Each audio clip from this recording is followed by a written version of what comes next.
अस कई नारद सुमर हरि गिर जई दीन आशीष होय कल्याण संशय तजऊ गिरी। ऐसा कहकर भगवान का सुमरन करके नारद जी ने पार्वती को आशीर्वाद दिया और कहा कि हे पर्वतराज, तुम संदेह का त्याग कर दो, अब यह कल्याण ही होगा। कही धम्म बाबूनी गया आगिल चरित सुनाओ जसु भयाऊ पति एकांत पाई कहे मैना नाथ न मैं समझे मुनि मैना। यूं कहकर नारद मुनि ब्रह्मलोक चले गए। अब आगे जो चरित्र हुआ उसे सुनो। पति को एकांत में पाकर मैना ने कहा, हे नाथ, मैंने मुनि के वचनों का अर्थ नहीं समझा।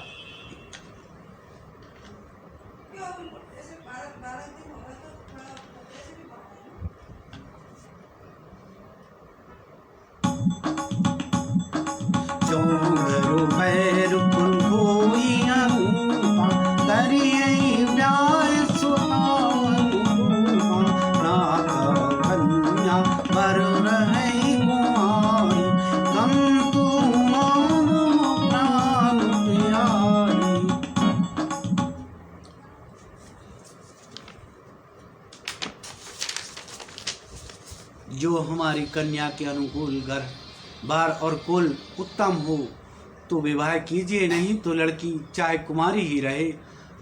मैं अयोग्य वर के साथ उसका विवाह नहीं करना चाहती, क्योंकि हे स्वामिन, पार्वती मुझे प्राणों से भी प्यारी है।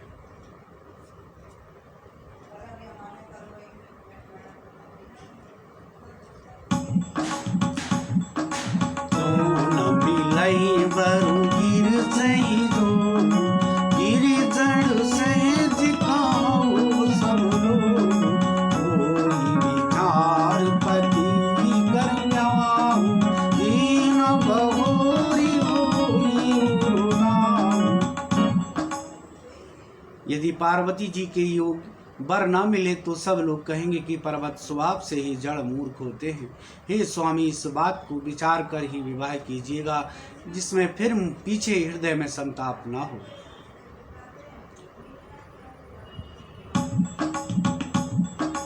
अस कही परी चरण धरि सीसा बोले सहित समीर गिरीसा बरु प्रगटे ससीमान नारद वचन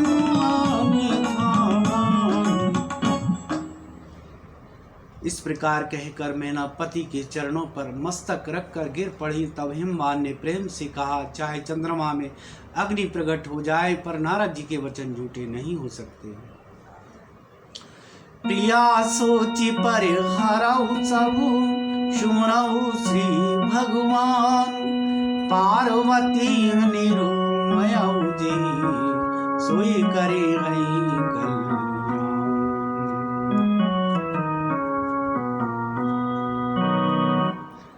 हे प्रिय, सब सोच छोड़कर श्री भगवान का सुमरन करो। जिन्होंने पार्वती को रचा है वे ही कल्याण करेंगे। अब जो तुम्हारी सोता परुनी तो अस जाई सिखावन देव करई सो तब तई मिलई महेश आनु माय मिटई करेसु। अब यदि तुम्हें कन्या पर प्रेम है तो जाकर उसे ये शिक्षा दो कि वह ऐसा तप करे जिससे शिव जी मिल जाए, जो दूसरे उपाय से ये क्लेश नहीं मिटेगा। नारद बचन सगर्भ सहित सुंदर सब गुण तीव्र सुदीप असो विचार तुम तजहु आशंका सबई बात शंकर अकलंका। नारद जी के वचन रहस्य से युक्त और सकारण हैं और शिव जी समस्त सुंदर गुणों के भंडार हैं। यह विचार कर तुम मिथ्या संदेह को छोड़ दो। शिव जी सभी तरह से निष्कलंक हैं। सुनी करते बचन भारत मनोमान, गई तुरंत उठी गिरजापान, उमाई बिलो तो नयन भरिवान, सहित सनेह गोदो बैठान।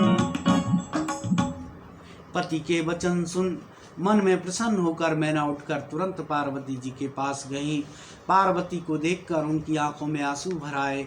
उसे संदेह स्नेह के साथ गोद में बैठा लिया।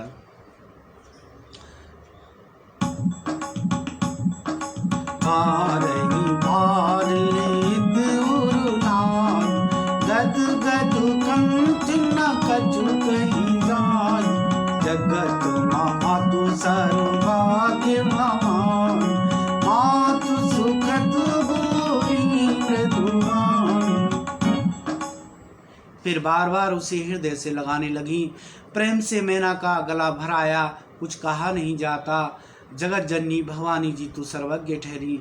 माता के मन की दशा को जानकर वे माता को सुख देने वाली कोमल वाणी से बोली, सुनई मात मैं दीख हस, सपन सुनावहु तोई, सुंदर गौर सुपी प्रवर, असुपदेश।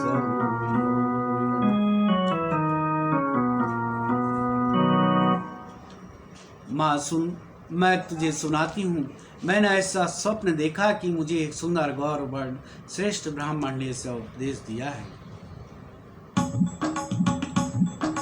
करहि जाऊ तपसेल कुमार, नारद का सुसति विचार, मातु के कहीं तुम यह मत भावा, तप सुख प्रद सुख सिंहसावा। हे पार्वती, नारद जी ने जो कहा है उसे सत्य समझकर तू जाकर तप कर। फिर वह बात तेरे माता पिता को भी अच्छी लगी है। तब सुख देने वाले और दुख दोष का नाश करने वाला है।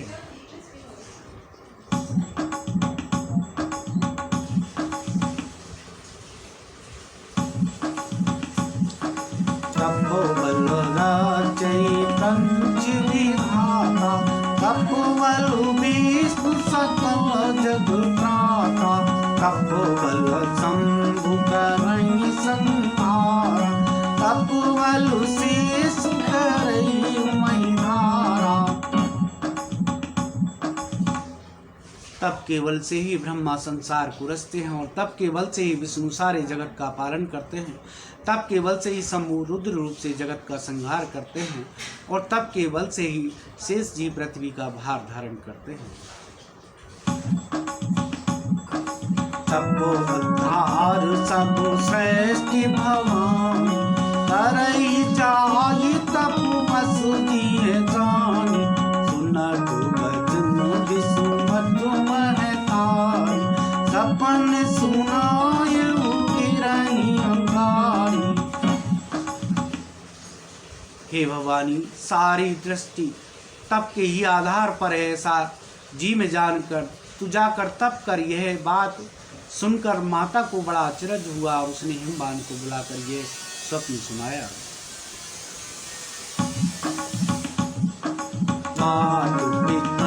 बहु विधि समुझाई, जली उमा तपु हितु हरुषाई, प्रिय परिवार पिताहर माता, भय विकल मुख भावु भवाता।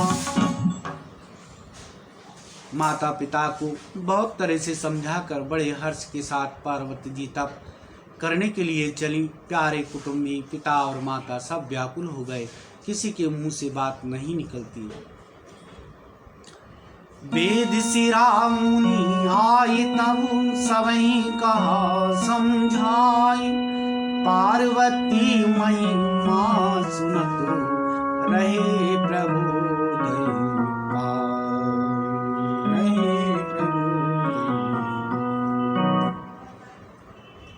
तब वेद सिरा मुनि ने आकर सबको समझाकर कहा। पार्वती जी की महिमा सुनकर सबको समाधान हो गया।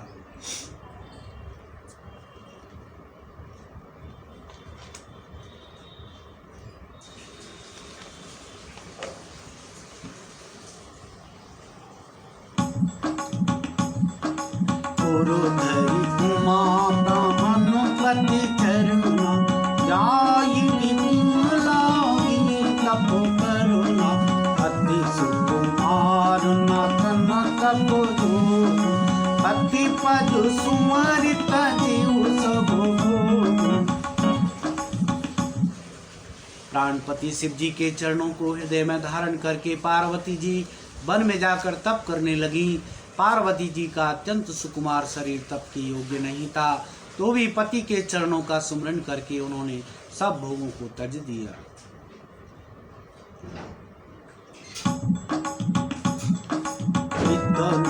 चरणों भज अनुरागा विसरिते तपहि मनु लागा संबत सहस मूल फल खाग खाई सतवर सुगमाए। स्वामी के चरणों में नित्य नया अनुराग उत्पन्न होने लगा और तप में ऐसा मन लगा कि शरीर की सारी सुध बिसर गई। 1000 वर्ष तक उन्होंने मूल और फल खाए, फिर 100 वर्ष साग खाकर बिताए।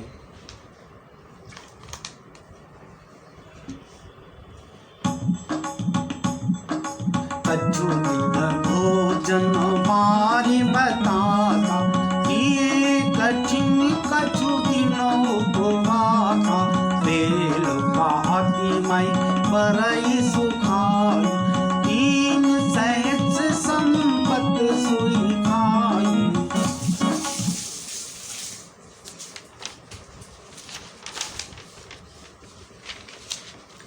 कुछ दिन जल और वायु का भोजन किया और फिर कुछ दिन कठोर उपवास किए। जो बेलपत्र सूख कर पृथ्वी पर गिरते थे 3000 वर्ष तक उन्हीं को खाया। पुण्य पर हरे सुखाने करुणा उमई नाम तब भया करुणा देखे उमई तब तीन शरीरा ब्रह्म गिरा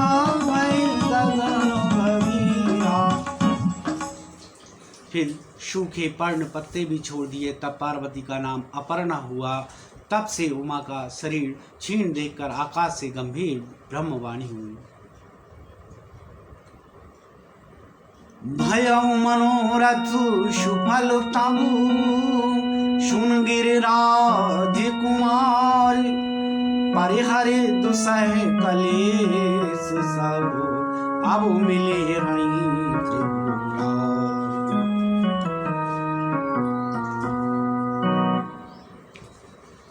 हे पर्वतराज की कुमारी, सुन तेरा मनोरथ सफल हुआ।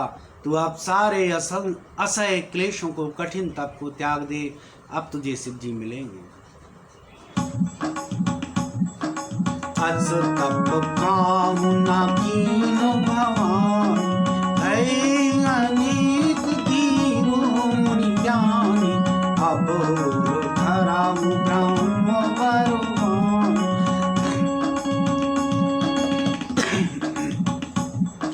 सत्य सदा संकट सुधि जानी। हे भगवानी, धीर मुनि और ज्ञानी बहुत हुए हैं, पर ऐसा कठोर तप किसी ने नहीं किया। अब तू इस श्रेष्ठ ब्रह्मा की वाणी को सदा सत्य और निरंतर पवित्र जानकर अपने हृदय में धारण कर।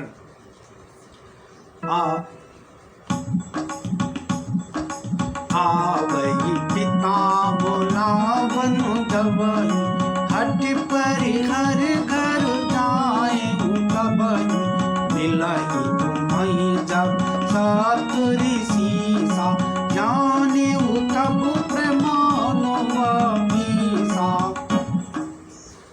जब तेरे पिता बुलाने को आवे तब हट छोड़कर घर चली जाना, और जब तुम्हें सप्त ऋषि मिलें तब इस वाणी को कठिन ठीक समझना।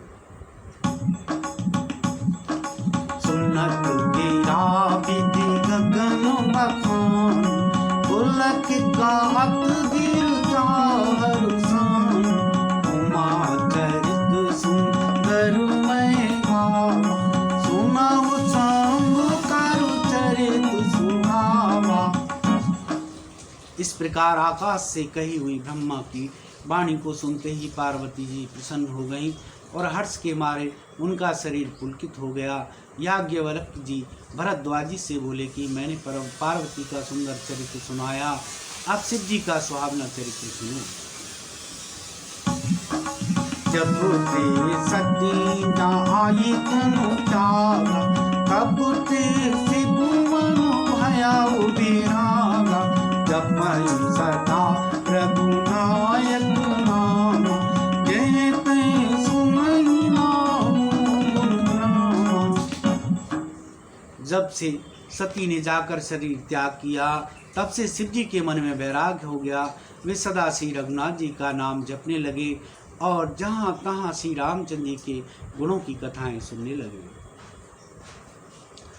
चिदानंद सुख धाम शिव विगत मोहि मधुकाम, विचरई मई धरी हृदय हरि, सकल लोक